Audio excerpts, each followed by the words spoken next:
नमस्कार, मैं मानवी ठाकुर। आप देख रहे हैं न्यूज 24 फास्ट एक्सप्रेस। आज की कुछ खास खबरें। इस गांव में बहुत विकास की कमी है। यहाँ पर शिक्षा होना बहुत जरूरी है। अगर मौका मिला तो इस गांव को शिक्षा की ओर ले जाना मेरा मकसद है। गरीबों की करूंगा सेवा। अनीस बालिया, ग्राम हरसोली, थाना शाहपुर, जिला मुजफ्फरनगर। जी, जैसे कि इस घर से इलेक्शन जो लड़ा कल्लू भाई, कल्लू प्रधान जी थे, जो अब फिलहाल इस गांव में नहीं है, कि धरती पर नहीं है, जो चले गए छोड़ कर हमारे, हम हमारे बीच में नहीं है फिलहाल, उनका इंतकाल हो गया। मुद्दे हैं कि अपने गांव के लिए कुछ करने का उनका भी एक मन था,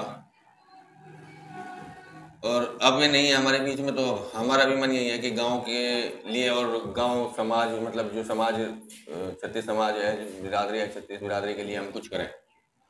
जैसे कि गांव का सबसे बड़ा जो समस्या है यहाँ की पानी की समस्या है। पानी का निकास सही तरीके से नहीं हो रहा। जो गांव में पानी भरा हुआ है, अच्छे रास्ते नहीं है, अच्छी जी रास्ते की सुविधा और पानी की निकासी सही की जाए।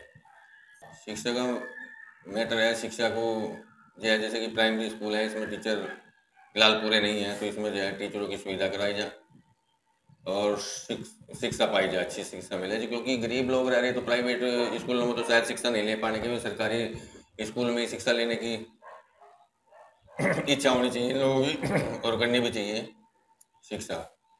अच्छा जी, तो हमारी सोच है कि शिक्षा, अगर गांव के लोग को लोगों को शिक्षा मिलेगी तो फिर अच्छा ध्यान करेंगे, अच्छी सोच रहेगी, पढ़ेंगे लिखेंगे तो कुछ तो करेंगे और अच्छे आदमी को चुनने की कोशिश करेंगे गांव में। एक तो पानी का निकास ही हो गया, एक शिक्षा होगी। एक पानी का निकास और शिक्षा, शिक्षा पर सबसे ज़्यादा ध्यान होगा। और फिर जो जैसे कि बड़े बूढ़े जो बुजुर्ग हैं हो चुके, जो पेंशन के अधिकार हैं, तो उन्हें पेंशन दिलाने का काम करेंगे। और हमें मौका मिलेगा तो हर जिस आदमी को मकान की ज़रूरत अनुसार, जिन लोगों को ज़रूरत अनुसार, जिनके लग रहा कि हमें खाँच का घर बनाना ज़रूरी है, कि घर के बनना ज़रूरी है, तो उस आदमी को हम घर बनवाने का पूरा प्रयास करेंगे। युवाओं के लिए हम सोच रहे हैं कि जैसे कुछ एक खेल मैदान हो जाए इनके लिए, और अच्छी शिक्षा। शिक्षा के सबसे बड़ी बात है शिक्षा। शिक्षा और खेल, खेल के लिए इन्हें जगह चुनित की जाए। नहीं, ग्रामवासियों का भी सपोर्ट है कि जैसे कल्लू भाई ने भाई बिना प्रधानी उसके पास नहीं थी, लेकिन उसके बावजूद भी गांव के लोगों का उन्होंने बहुत काम किया। अच्छा, आप बल्कि पूछ सकते हैं गांव में उनका क्रेज ठीक ठाक ही रहा उसके बाद भी।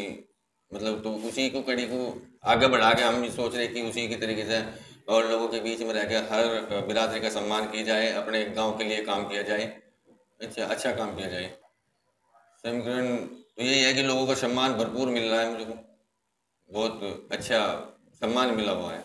और मैं कहता हूँ लोगों से कि लोग जो हैं, लोगों को बहकाने का काम करेंगे। लोग बहुत सारे जो कैंडिडेट हैं, तो बहकाने का तो काम किएंगे, कोई बड़े बड़े वादे करेंगे कि भाई हम यूँ कर देंगे, लेकिन मेरा कहने का मतलब ये है कि अच्छाई को और सच्चाई को पेश की जाए। जो सच्चाई लग रहा कि हमें ये सच्चाई दे सकता है, काम करा सकता है, तो उस पर विचार करें लोग।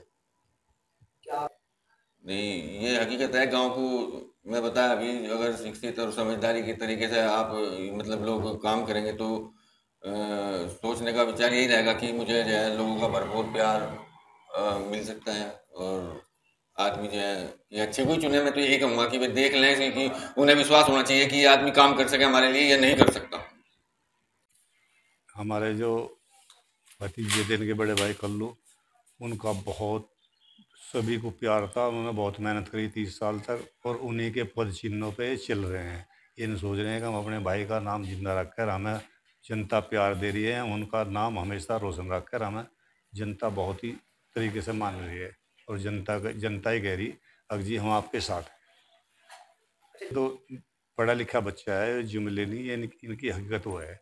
इनकी इनके बड़े भाई की भी यही इच्छा थी, और फिर ये इनकी भी यही इच्छा है कि हम अपने गांव को आगे बढ़ाएं और अपने आदमियों का छत्तीस बिरादरी का काम करें। हाँ, बहुत सक्षम रहेंगे, क्योंकि भले परिवार से हैं और खैर सक्षम है। इन्हें किसी किस्म का कोई लालच और भेदभाव नहीं है इनके अंदर। आज की खबरों में बस इतना ही। देखते रहिए न्यूज 24 फास्ट एक्सप्रेस।